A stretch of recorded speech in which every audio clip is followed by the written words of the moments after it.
这一年当中，其实中国不断的告诉全世界，人民币要国际化，人民币要替代美元。但是我看那个范围越来越小。还有一个呢，现在很多的经济实力比较差的国家，类似阿根廷或这个土耳其这种，都跟中国去签双边换汇机制，大家在那边套利啊，套得很快乐。那这种情况呢，就是说中国的人行现在在做一个人事上的调动，这个调动呢，对中国在面对资产负债表的修补。今天我们听完演讲，罗瑋先从这个角度来跟大家分享一下，好不好？刚好就在这一个周末，那突然间传出一个消息，那就说现任的那人行的那党委书记郭树清以及副党委书记易纲，然后同时解职，然后由副行长，然后就潘功胜那接任党委书记。那预期的话，可能在某一个时间点，那就是说人行的行长就会一样会由那潘功胜接任。那潘功胜他的主要的专长就在于说，那对于说外汇管制以及房地产控制方面，他有相当丰富这方面的经验。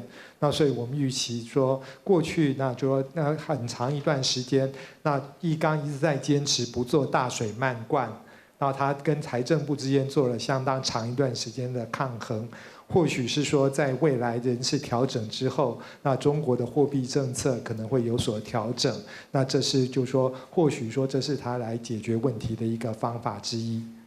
好，谢谢。我想另外一个要由我们李董事长来谈一下这一轮地缘政治当中，台湾的应对跟自处之道你有什么样的建议？像刚刚辜先生那里所提的，跟西方国家持续的这样子斗争的这种态势，它必然是衰败，这在历史上都不断的出现。而台湾呢，我想我们所能做的呢，当然短期间我们较为弱势，但长期间整个历史这一个经济的变化，其实对我们是有利的。那我们所能做的我想就是应该要还是坚持和平、民主、人权。然后呢，在自己在经济上能维持一定量的这一个能量。而在过去几年，我觉得有一件事情做得很好，就在减降中国曝险，大幅的减降。在过去7年当中，台湾无论是金融的曝险或经济的曝险大幅减降，也改变了这一个竞争的态势，也强化了台湾的经济的力量，包括台商回来。中高阶的回到台湾，中低附加价值的到了这个东南亚、印度地区去。我想这一些呢，都是在让我们可以创造一个新的一个再平衡的趋势。谢谢。好，回头我们要请李俊仪博士来跟大家。昨天你也听了张忠谋的演讲所以你也回应一下。张忠谋先生昨天特别讲，他说国家安全重于地缘政治的比较利益的这种好处了你的心得跟大家分享一下了还有一个就是说，第二个要特别问你，香港7月1号回归26年了，现在在国安法通过之后，香港的整个调整，现在看起来，我想你注意香港很久了，也顺便把这个问题跟大家分享一下，做2个问题，好不好？事实上，我大概今年5月的时候呢，我去那个华盛顿 DC 就是 CSIS， 那我去那边语谈。那语谈什么呢？我是去语谈半导体因为其实那个绝大多数都是国际关系专家，因为他们要谈半导体，他们发现我们谈国际关系的人不太懂半导体，所以说他们就找了一个这个像我们这种半吊子去那因为我是这个半导体的半吊子所以这个我们家董事长呢就非常紧张，他就觉得你去美国，结果去那边跟那个美国总统的这个特别助理谈半导体会不会丢脸我说他还特地帮我安排让我去拜访这个张创办人。那我就去跟他请教，然后也问了很多他的问题那事实上，我去美国呢，我第一件事情我就跟这个美国的这个总统这个 Special Assistant 我就不好意思帮台湾讲话。我说你们说这个要台湾的这个半导体呢，要这个对美国要 keep transparency。我说 keep transparency to whom？ 你要对谁 keep transparency？ 你是说这个台积电要对美国政府 keep transparency 吗？要透明吗？那我问你一个问题：如果今天有任何的资讯泄密的话，是你美国政府要负责，还是台积电要负责？那个人不敢讲话。对不对？我说我在问你一件事情，台积电去中国设厂，然后三星去西安设厂，设了10年20年，他们也没有 information leaking， 没有。这个你们帮乌克兰打这个俄罗斯打了18个月，你们 information leaking 几次？Twitter 都跑出来了嘛，对不对？我说那如果到时候有出事，你们要负责吗？他也不敢讲话，很明显的啦。我觉得现在已经是就是有案外包。我在那个语坛的会场，其实我也对美国有一些批评啊。事实上，美国的这个情报总监去美国国会听证说，中国一旦对台湾动武啊，这个全世界的经济损失会超过6000亿到1兆美元。我说你这个数字根本是胡说八道的。为什么是胡说八道？台湾的 GDP 一年就是8000多亿，对不对？Apple 的晶片谁做的？都是台积电做的嘛。台积电如果挂了 ，Apple 会有手机吗？不会嘛。Apple 市值多少？3兆嘛。NVIDIA 市值多少？1兆嘛，对不对？而且我在讲嘛，现在美国的看法是，整个韩半岛跟台海的危机是连在一起的，一打就是全部混在一起打。所以安倍首相说什么？台湾有事就是，这个日本有事。菲律宾小马克思总统说。我跟你讲，我很难想象台湾海峡打仗，我们菲律宾会没事。如果真的全部打在一起的话，你觉得可能只有1兆美元吗？对不对？你知道中国18兆美元，如果打台湾只要1兆美元的 cost， 你这个不是鼓励中国犯台吗？其实我们觉得现在整个以前是成本导向，我今天我要去投资，我去成本最低的地方投资，现在是市场导向。所以台积电要去美国，台积电要去欧洲，台积电要去日本，这个都是市场导向。这个某一个程度上，你说这个是好事还是坏事？这个当然也不是坏事啊，这个是你实力的展现嘛。你怎么我们的公司去国外投资是坏事情呢？那别人的公司来我们台湾投资，难道就变成好事了吗？那这个逻辑不太通嘛。所以我觉得呢，这个其实呢，这个趋势已经很明显了，就是说。这个可能美中之间呢关系呢，短期之内呢都很难变好。那另外是讲到香港嘛，我觉得香港呢其实是比较可惜的，但是我也不觉得中国大陆会很快把香港变成它的城市之一，会像上海一样，我觉得也不会，因为香港其实对于中国来说，它是一个非常重要去接海外资金的一个港口。我如果那么快就把香港收起来的话，其实这个对整个中国大陆经济发展是不好的。但是我觉得香港其实是一个比较可惜、一个蒙尘的明珠了。那还是需要一些法治化，香港才有办法回到以前的那个光亮，大概是这样子。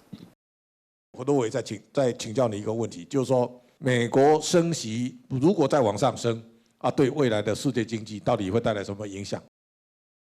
首先，在美国的升息方面来讲的话，就是说7月大概会再升1码，就是说他点阵图宣布他要再调高的，从中位数从5.1调高到5.6，然后那紧接着那就是说公布了美国的经济数据，然后第一季那直接上修到2%。然后那上个星期五公布了核心 PCE 的年增率，那它也是微幅的上升到4.7，虽然说 MOM 的话从0.4下降到0.3，但是服务类的这一个年制性的话，会迫使到它必须要再采取一些行动。那所以说7月这一次升息很有可能会落实。但至于说9月到底会不会再升最后1码，那目前来讲还不是那么完全确定，因为就是说在于说整个后续的美国经济的前景，现阶段来讲至少到第3季应该没有多大的问题，但第4季之后的话，其实是存在的相当多的不确定性。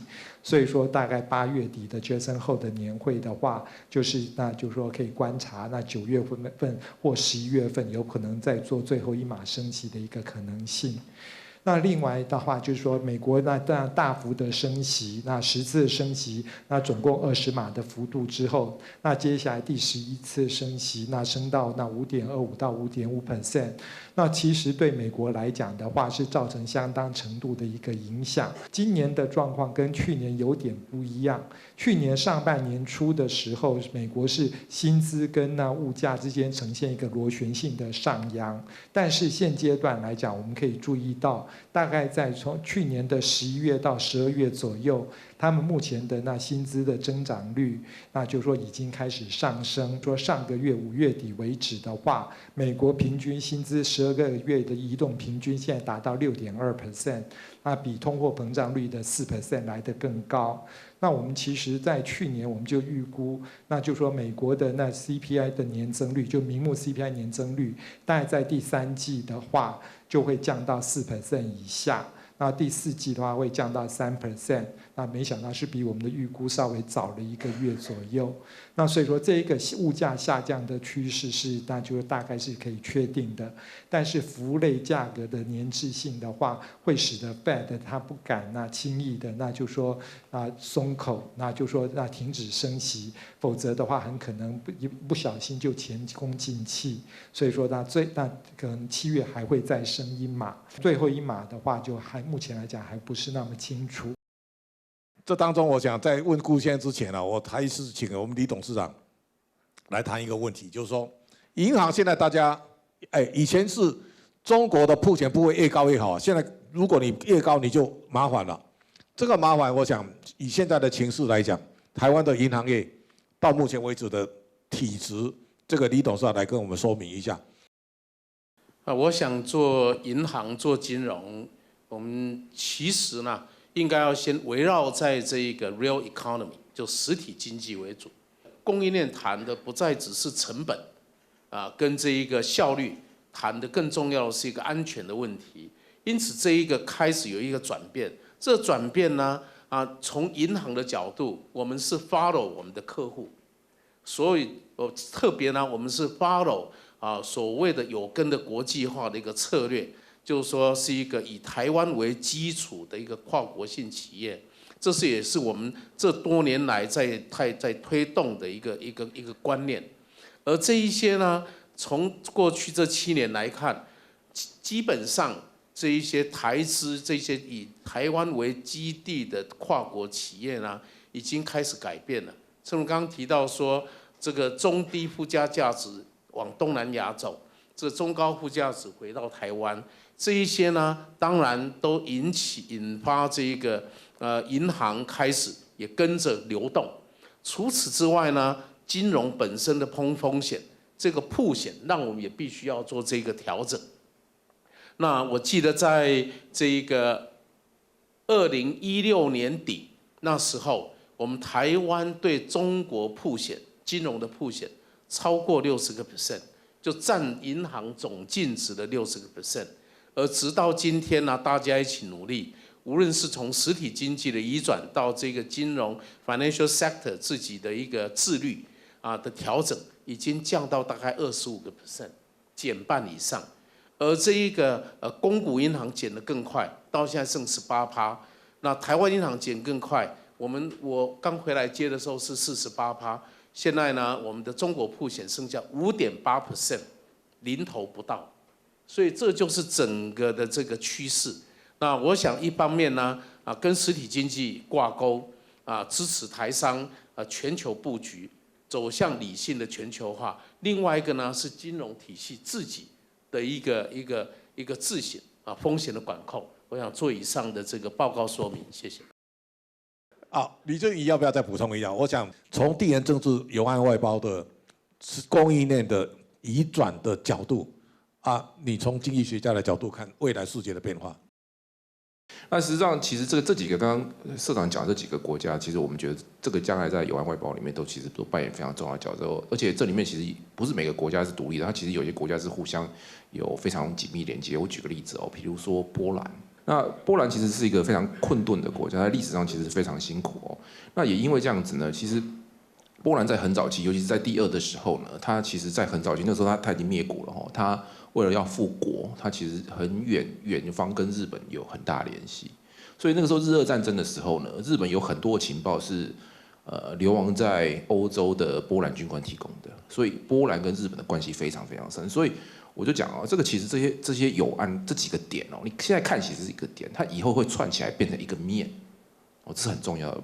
如果今天乌克兰真的重建，波兰当然是最重要的，但是我跟各位讲，波兰是第1名。谁是第2名？日本一定是第2名，因为日本这些5大商社跟波兰的关系是大家没有办法想象的，所以我说这个友岸外交呢，其实是未来很大一个投资的亮点，大家要密切的注意。好，剩下时间就给我们辜先生了哈。这个一方面，今年是世界巨大变化的一个重要的转折点。那你往后看，这个世界会出现哪一些新的变化跟调整？第二个，在日本啊，我刚才在讲，你在日本那么多年啊，这一次，那日元到底要贬到什么样的价位才合理啊？对日本有帮助。第三个。每一年你回来都会对台湾提出一些对台湾的看法，你可以详细来回答，好不好？Let me start with Japan because that's the one that I think answer quite quickly. There was a period where Europeans and Americans enjoy bashing Japan because they were so completely overtaken by the Japanese in the 80s and 90s. So many of their industries were wiped out because Japanese products were so much better, so much more reliable. So there was this, I won't say hatred, but this feeling that how could Japanese beat us? So when Japan started losing its momentum because of the balance sheet recession, even though I was trying to tell people around the world, including people at the Federal Reserve, that what Japan is going through is something that anyone can go through. It has nothing to do with Japanese-ness of the problem. But no one wanted to hear that. They said, Japanese, something wrong with Japan. Something wrong with the Japanese people. And that's why the economy is suffering. And they have to be like us, Westerners, so that they can come out of it. So they talked about structural reform, the lack of structural reform in Japan, and therefore Japan is bad.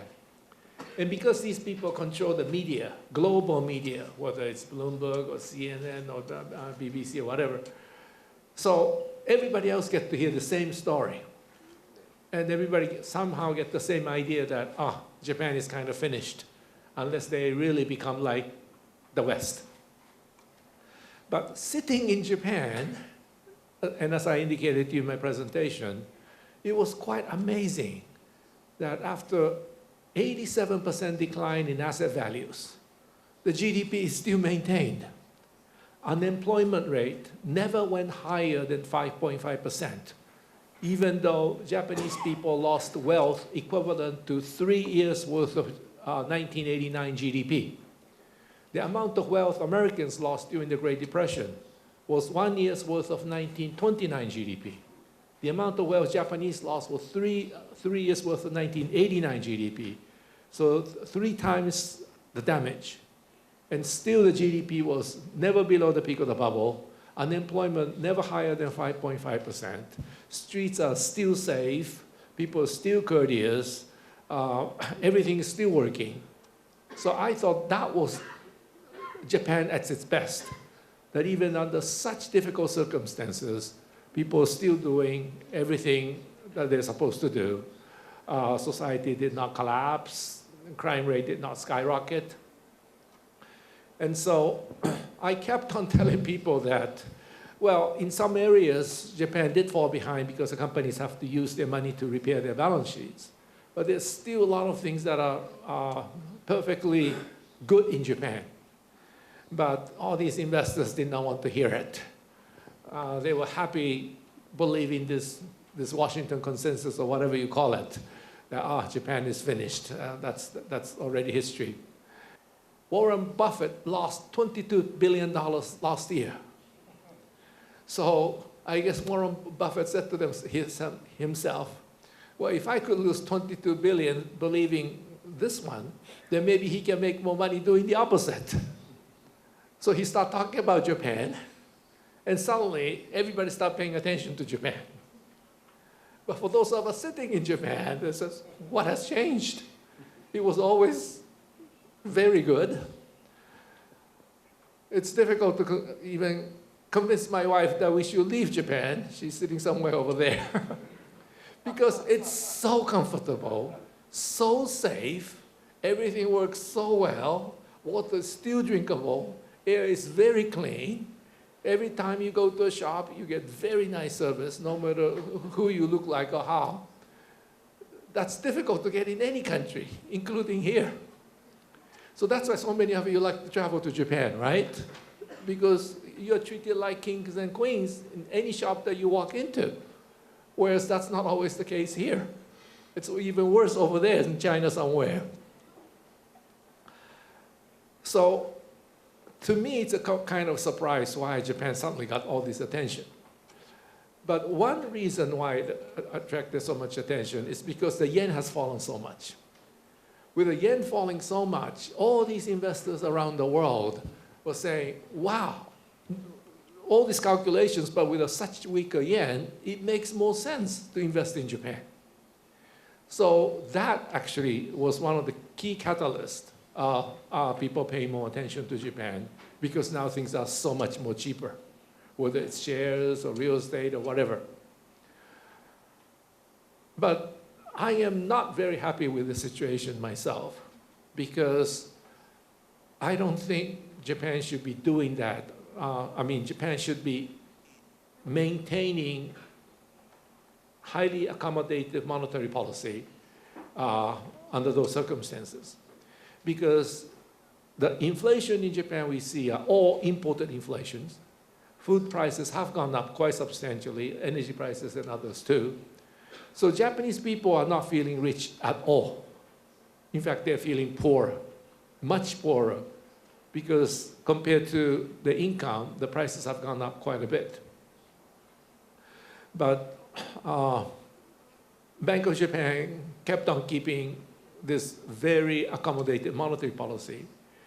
And my concern as an economist, maybe I'm too worried about it, is that if United States have that many problems trying to come out of quantitative easing, and that's what I was describing to you earlier, that coming out of, try to normalize monetary policy after quantitative easing is a very difficult, very expensive process.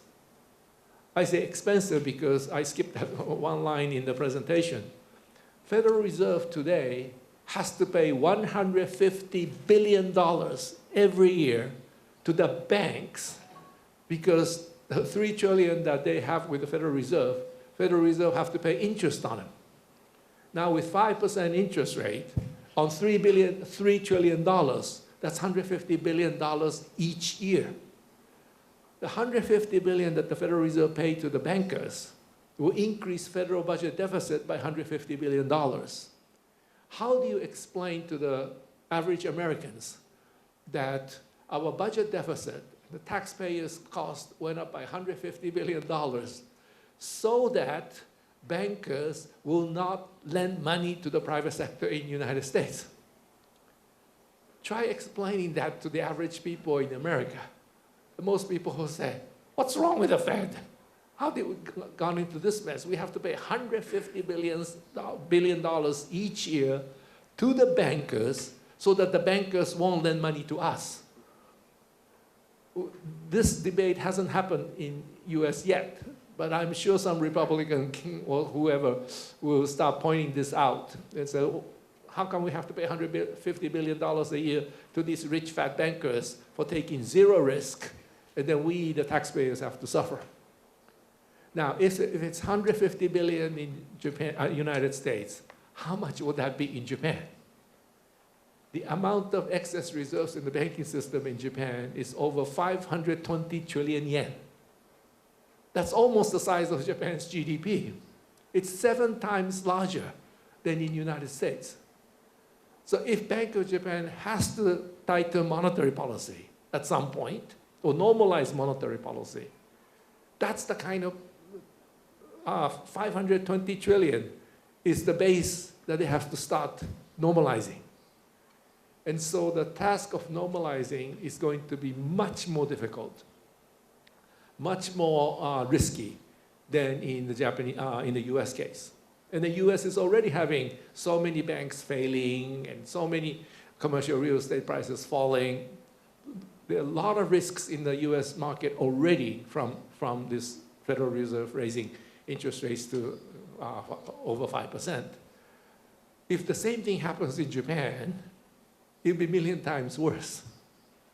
So I've been trying to tell political leaders in Japan, some within the Bank of Japan, that if US problem you thought was bad, the Japanese problem is going to get even worse.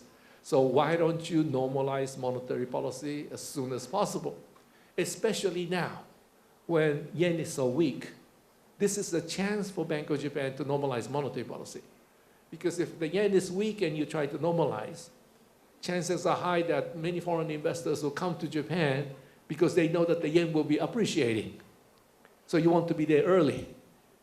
So when they come in, what do they buy? They buy Japanese government bonds. And if they buy Japanese government bonds, even if the Federal Bank of Japan is tightening, because the foreigners are buying bonds, long-term interest rates might not go up. And that will be the best scenario for Japan to normalize monetary policy. Well, they haven't done that yet. I wish they do, because I think this is the right time to normalize monetary policy in Japan. So everything in Japan I'm very happy with, except the monetary policy. I think this monetary policy is doing more harm to Japan than good. Of course, for Taiwanese traveling to Japan, weekend is great. And so please enjoy while it's still there. But at some point, Bank of Japan has to act. I mean, this whole idea that Japan should continue this monetary policy is based on the assumption that CPI will be falling below 2% on the second half of this year. If you read Governor Ueda's speech, May 19th or something, he said, we are still keeping our interest rates so low because prices will fall below 2% second half of this year. No one in Japan believes that. Prices are it's very high. Moving higher. And so at some point, when they say, it's not going below 2%, then that will force the Bank of Japan to change. And at that point, they might have to push interest rates higher. So overall, I'm still quite happy with the way Japanese economy has progressed. But this monetary policy is something I like to see changed as soon as possible, before it's too late. In the US case, it was a little bit too late. Inflation was way ahead, and then the Federal Reserve had to do the catch-up. And because they had to do a catch-up, they had to raise it very quickly, and that caused all the other problems that we are faced with now. Unfortunately, Governor Kuroda, and Governor Ueda that we have now, both of them had no central bank experience earlier. And so if you're from the central bank, I started my career as a Federal Reserve Bank of New York as a central banker. You think about these 6 months down the road, 1 year down the road, all the time. But if you're not from that kind of training, you might just look at the current numbers and say, it's still below zero, this and that, and then you might not make all these forward planning. And I was actually very unhappy with Mr. Kuroda's actions. I was the loudest critic of Mr. Kuroda all along.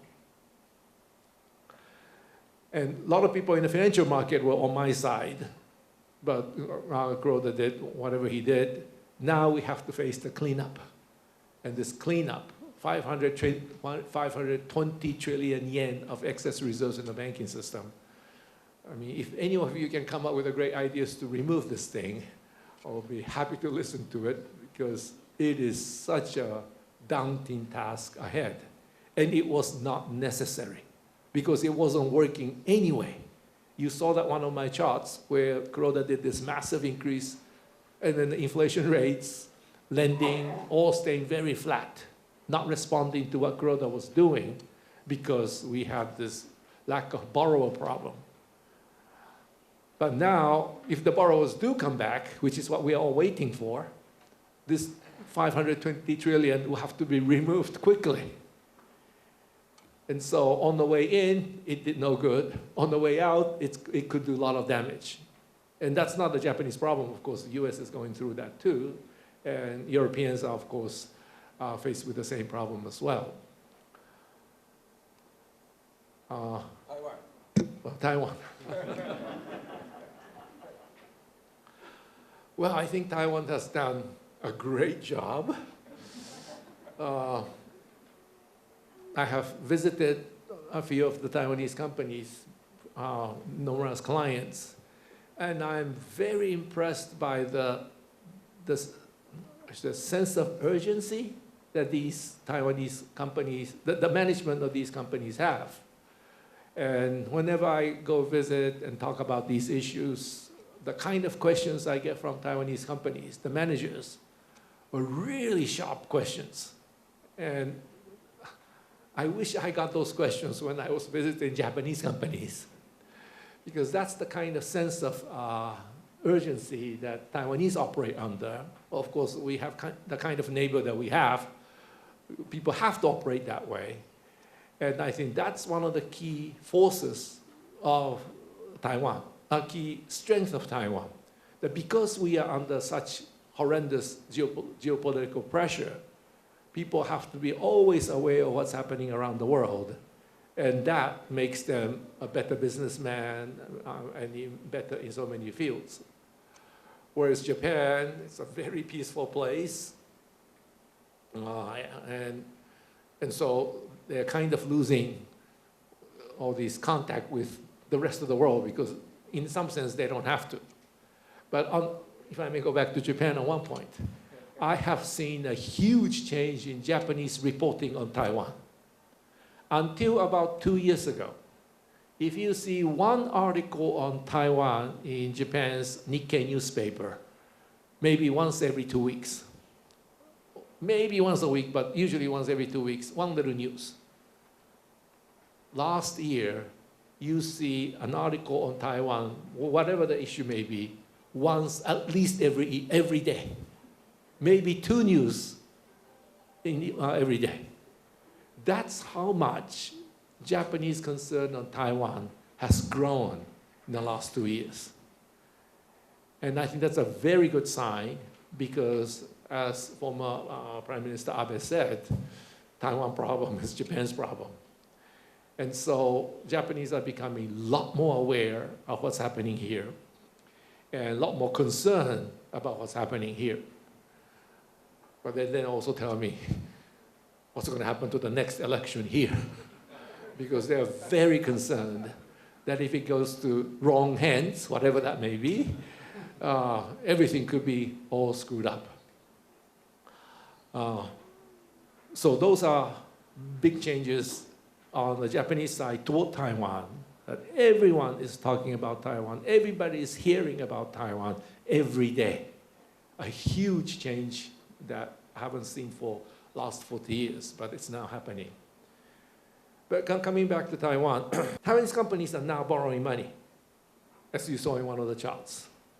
And so if that companies are borrowing money and investing in a lot of assets, then government should kind of remove themselves so as not to raise interest rates or cause crowding out problems.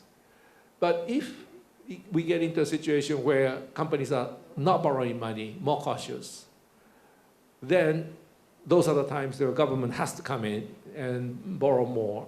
And it would be good if Taiwanese government will start preparing what are the good infrastructure or other projects. It could be education, it could be this, it could be energy. But you should have a list of those things first. So when the need arises, you say, okay, number one, let's use money on this one. Number two, oh, this one. Instead of suddenly you realize that the situation is pretty bad and you have to do fiscal stimulus and you're trying to find the projects, then you often end up with a pretty lousy one and not well thought of, and then you end up wasting a lot of money and a lot of time.